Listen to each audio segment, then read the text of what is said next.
Topic है bacterial transformation, जीवाणु रूपांतरण। जीवाणु रूपांतरण क्या है इसके बारे में पढ़ेंगे। डीएनए ही आनुवंशिक पदार्थ है, इसको प्रूव करने के लिए बैक्टीरियल ट्रांसफॉर्मेशन का अध्ययन करेंगे। बैक्टीरियल ट्रांसफॉर्मेशन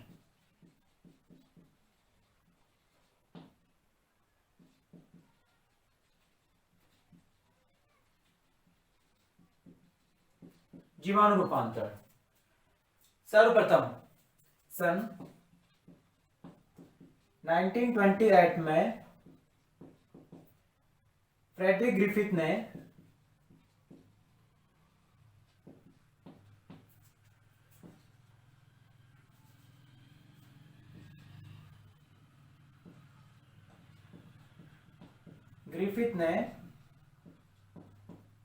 डिप्लोकोकस न्यूमोनी या न्यूमोनिया रोग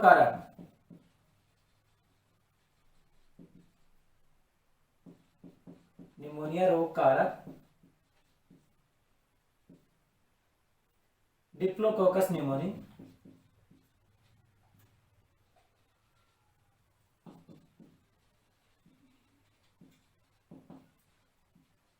में जेनेटिक ट्रांसफॉर्मेशन का अध्ययन किया।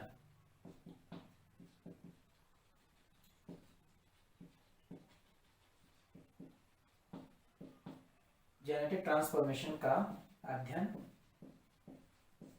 किया। इनके पश्चात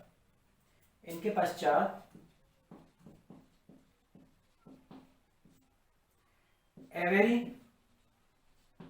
मैक्लियोड एंड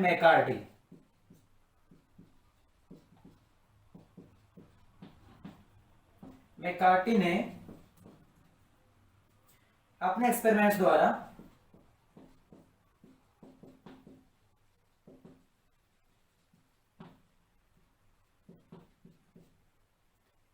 बैक्टीरिया में होने वाले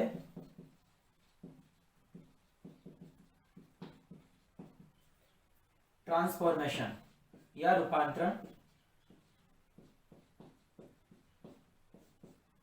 नॉन वायरुलेंट से वायरुलेंट में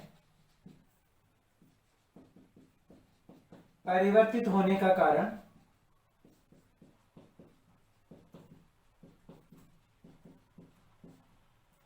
डीएनए रसायन को बताया।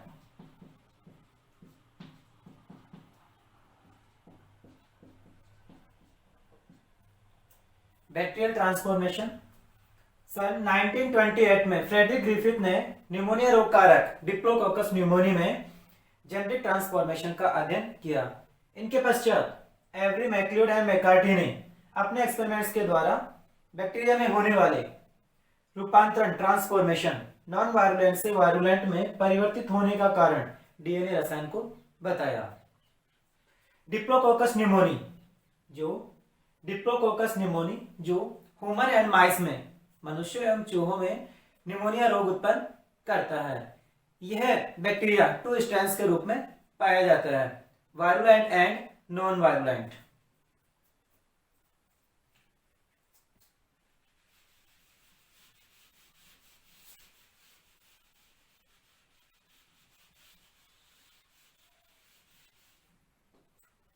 यह बैक्टीरिया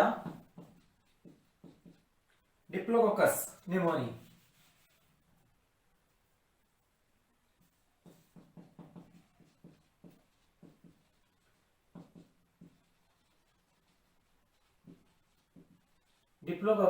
जो ह्यूमन एंड माइस में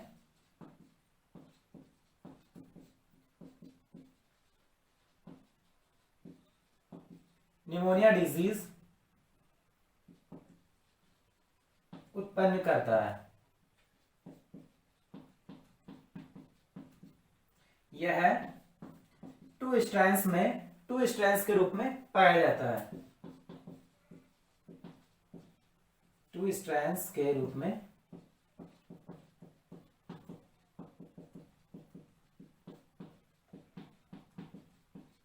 टू स्ट्रैंड्स के रूप में पाया जाता है। फर्स्ट है वायरुलेंट वायरुलेंट S3। सेकंड है non virulent R2। Virulent S3, virulent S3 strains. इस बैक्टीरिया के चारों ओर पाए जाने वाली कैप्सूल लेयर पॉलीसैकेराइड की बनी होती है। इस बैक्टीरिया के चारों ओर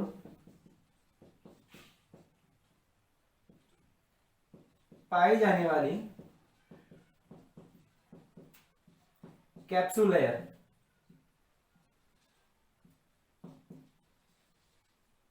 लेयर पॉलीसैकेराइड की बनी होती है।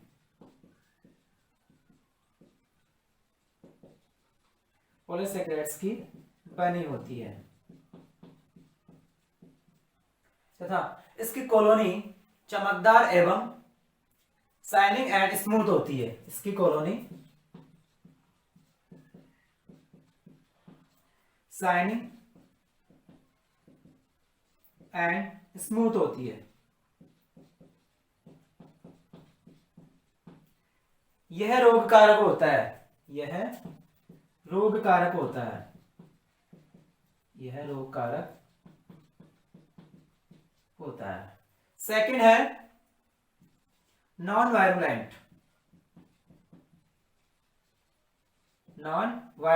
R2। यह अरोग कारक होता है। यह अरोग कारक होता है। यह अरोग कारक होता है। इसकी कॉलोनी खुरदरी एवं अनियमित होती है। इसकी कॉलोनी खुरदरी एवं अनियमित होती है।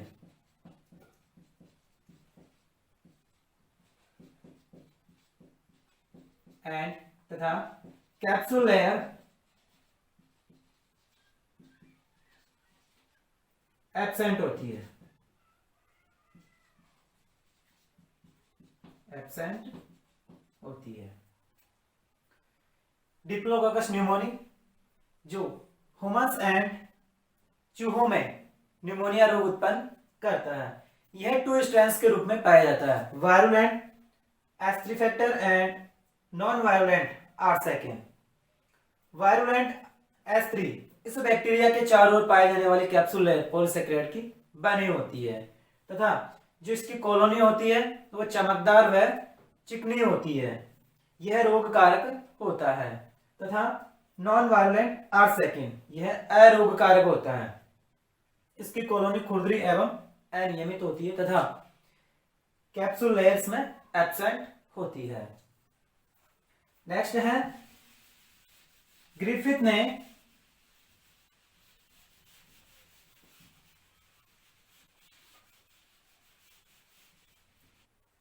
सर्वप्रथम अपने एक्सपेरिमेंट्स में S3 वायरुलेंट S3 स्ट्रेन्स को चूहे में इंजेक्शन के द्वारा प्रविष्ट करवाया तो चूहे की निमोनिया रोग से मृत्यु हो जाती है। इसके पश्चात ग्रिफिथ ने R2 नॉन वायरुलेंट स्ट्रेन को चूहे के अंदर इंजेक्शन के द्वारा प्रविष्ट करवाया गया तो चूहे की मृत्यु नहीं होती है, चूहा जीवित रहता है। इसमें S3 रिकवर्ड नहीं होता है। इसके पश्चात ग्रिफिथ ने S3 वायरुलेंट S3 स्ट्रेन्स को गर्म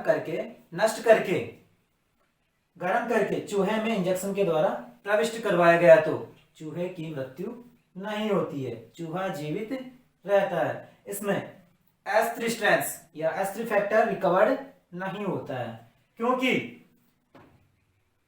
ताप रोग उत्पन्न करने की क्षमता को नष्ट करता है। हीट रोग उत्पन्न करने की क्षमता को नष्ट करता है। इन प्रयोगों की श्रृंखला में ग्रिफिथ ने नेक्स्ट आगे R2 non virulent R2 strains को गर्म किए हुए S3 वायरुलेंट S3 स्ट्रेन्स के साथ इंजेक्शन के द्वारा चूहे में प्रविष्ट करवाया गया तो चूहा मर जाता है, चूहे की मृत्यु हो जाती है, क्योंकि इसमें S3 स्ट्रैंड्स रिकवर्ड हो जाता है। इसके पश्चात ग्रिफिथ ने जब पोस्टमार्टम के माध्यम से देखा तो चूहे के मृत शरीर में R सेकेंड व S3 फैक्टर S3 स्ट्रैंड्स दोनों उपस्थित थे।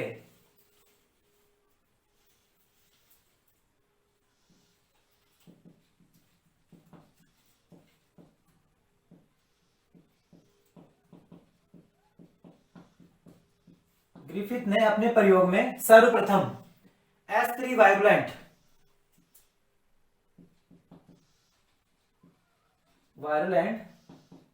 S3 स्ट्रैंड्स को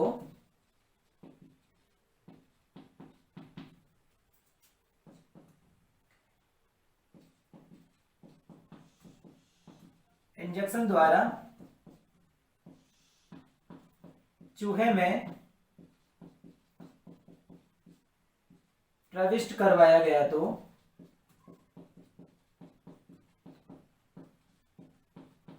चूहे की मृत्यु हो जाती है, चूहे की मृत्यु हो जाती है।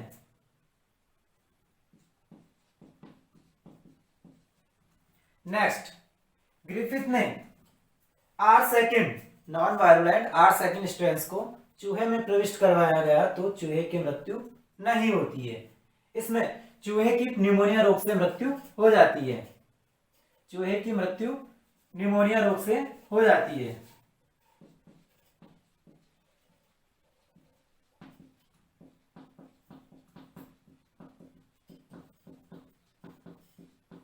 नेक्स्ट, जब ग्रिफिथ ने R second non virulent R second strands को चूहे में प्रविष्ट करवाया गया तो चूहे की मृत्यु नहीं होती है।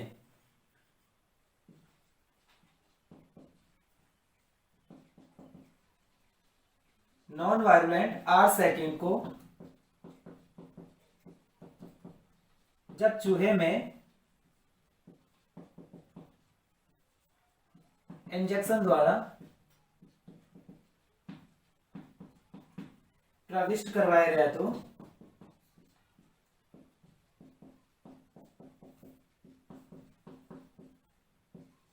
चूहा जीवित रहता है।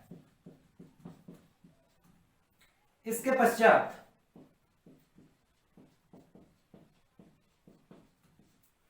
पश्चात ग्रिफिथ ने S3 वायरुलेंट S3 स्ट्रैंड्स को गर्म करके चूहे में इंजेक्शन के द्वारा प्रविष्ट करवा गया तो चूहे की मृत्यु नहीं होती है, चूहे की न्यूमोनिया रोग से मृत्यु नहीं होती है, क्योंकि ताप रोग उत्पन्न करने की क्षमता को नष्ट करता है।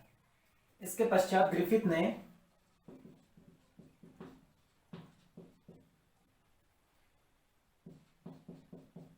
S3 स्ट्रैंड्स को हीट करके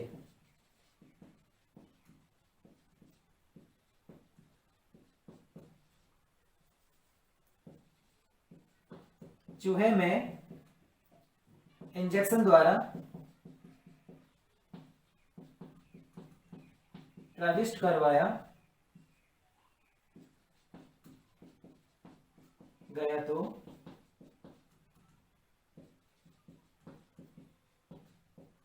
चूहे की मृत्यु नहीं होती है, क्योंकि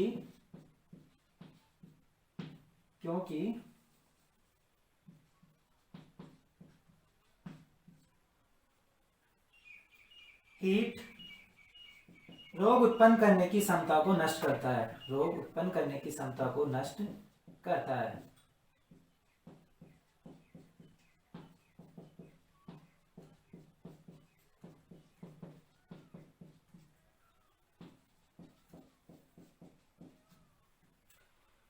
ग्रिफिथ ने अपने एक्सपेरिमेंट्स में वायरुलेंट S3 स्ट्रैंड्स को इंजेक्शन द्वारा चूहे में प्रविष्ट करवाया गया तो चूहे की मृत्यु न्यूमोनिया रोग से हो जाती है।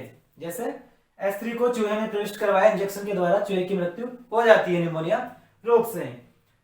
नेक्स्ट 8 सेकंड को जब ग्रिफिथ ने 8 सेकंड नॉन वायलेंट स्ट्रेंस को चूहे में प्रविष्ट करवाया गया तो नॉन वायलेंट 8 सेकंड स्ट्रेंस को जब चूहे में इंजेक्शन द्वारा प्रविष्ट करवाया गया तो चूहा जीवित रहता है।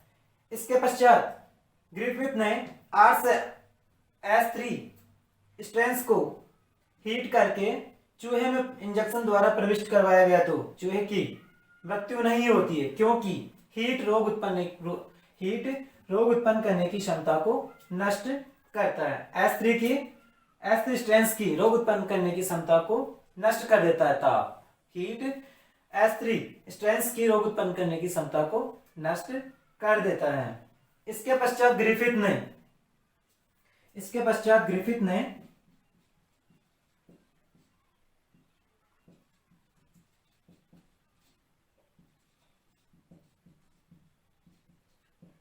ग्रिफिथ ने 8 सेकंड को नॉन वायलेंट 8 सेकंड स्ट्रेंस को नॉन वायलेंट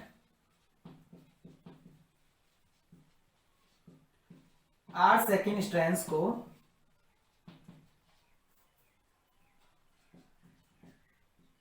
को गर्म किए हुए S3 स्ट्रेंस के साथ इंजेक्शन द्वारा चूहे में प्रविष्ट करवाया गया तो चूहे की मृत्यु हो जाती है। इसके पश्चात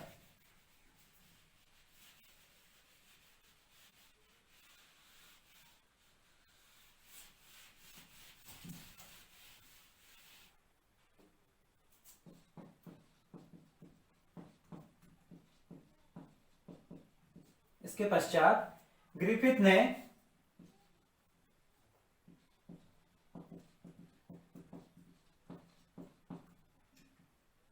नॉन वायलेंट 8 सेकंड स्ट्रेंस को गर्म किए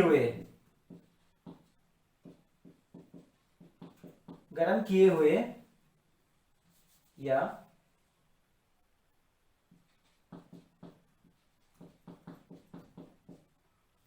S3 स्ट्रेंस के साथ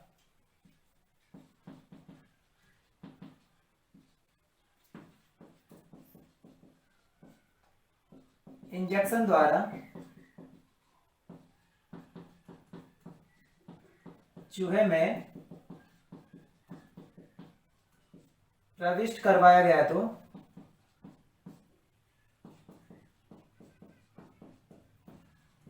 चूहे की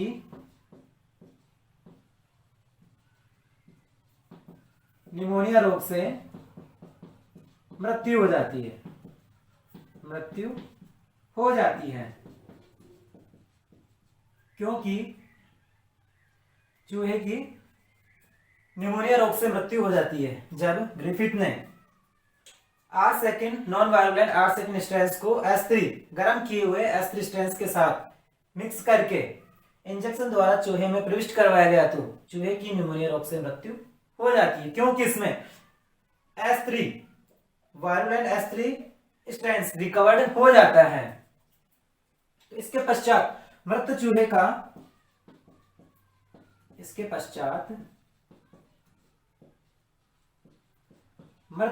का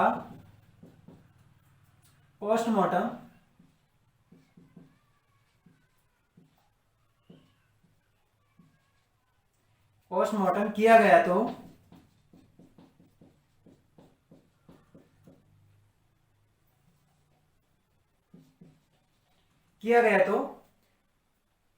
चूहे में 8 सेकंड व S3 स्ट्रेंस दोनों मौजूद थे।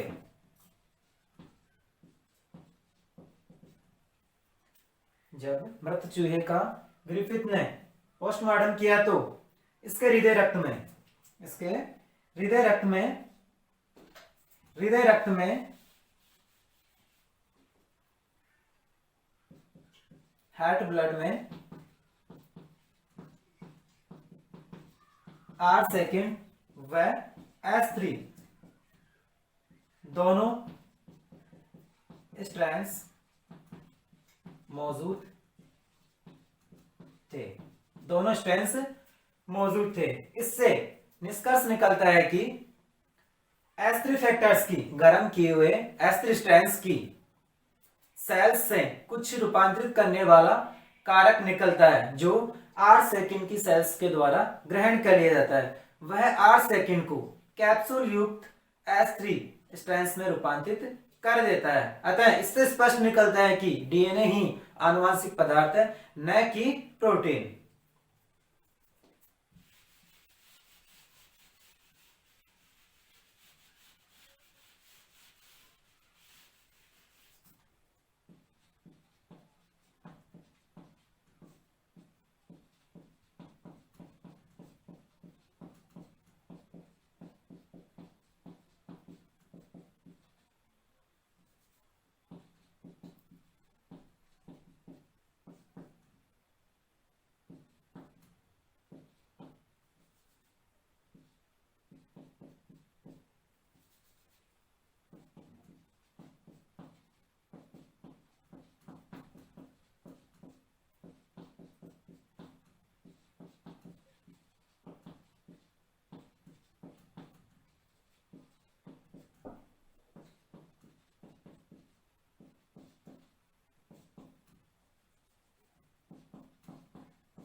उपर्युक्त प्रयोगों से निष्कर्ष निकलता है कि गर्म किए हुए एस्टर स्ट्रैंड्स से कुछ परिरूपांतरित करने वाला कारक निकलता है जो 8 सेकंड की सेल्स द्वारा ग्रहण कर लिया जाता है तथा वह 8 सेकंड को कैप्सूल युक्त S3 में रूपांतरित कर देता है। अतः स्पष्ट है कि डीएनए ही आनुवंशिक पदार्थ है, जेनेटिक मटेरियल है, न कि प्रोटीन। नेक्स्ट एक्सपेरिमेंट के अनुसार एवरी मैक्लियोड एंड मैकार्टी ने अपने एक्सपेरिमेंट्स में कैप्सूल युक्त S3 की सेल्स से विभिन्न रासायनिक घटकों जैसे कार्बोहाइड्रेट, प्रोटीन, वसा, डीएनए व आरएनए को अलग किया। इसके पश्चात 8 सेकंड को कैप्सूल रहित 8 सेकंड को संवर्धन माध्यम पर संवर्धित किया तथा इसमें संवर्धन माध्यम में अलग किए गए विभिन्न रासायनिक घटकों को एक एक करके इसमें डाला। तो इससे डीएनए एकमात्र ऐसा घटक था, डीएनए में ही क्षमता थी कि वह आर प्रकार की सेल्स को एस प्रकार की सेल्स में बदल सके। रूपांतरित एस प्रकार की सेल्स लक्षणों में कैप्सूल युक्त S3 प्रकार की सेल्स के समान थी।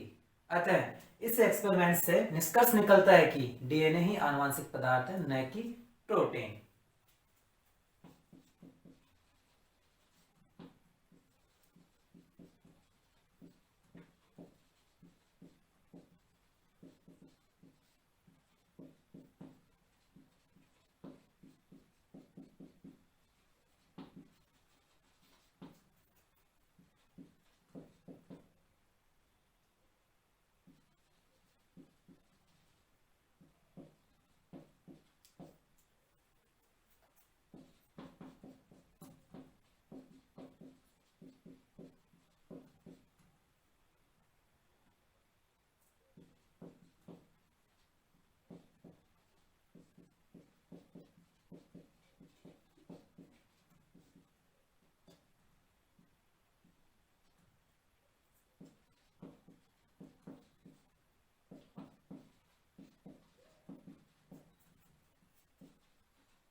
एवरी मैक्लियोड एंड मैकार्टी ने अपने एक्सपेरिमेंट्स में कैप्सूल युक्त S3 की सेल्स से विभिन्न रासायनिक घटकों protein, carbohydrate, fat, DNA and RNA को अलग किया।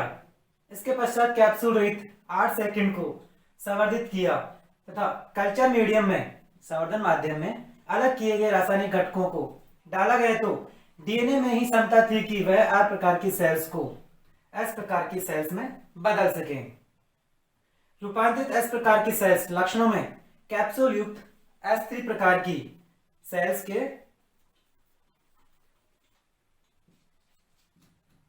के समान थी। अतः इस एक्सपेरिमेंट से निष्कर्ष निकलता है कि डीएनए ही आनुवांशिक पदार्थ है, डीएनए ही जेनेटिक मटेरियल है, न कि प्रोटीन।